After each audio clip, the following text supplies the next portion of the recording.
по птичьи. Ну-ка еще разок.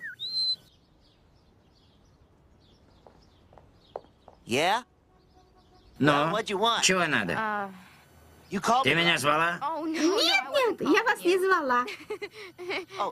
Тебе смешно, да? А знаешь, как тяжело через весь город добираться в час пик? Спокойно, мистер, не надо скандалить. Я не умею летать, поэтому езжу на метро, как все. А людям наплевать. Чтоб ты сдохла, поганка.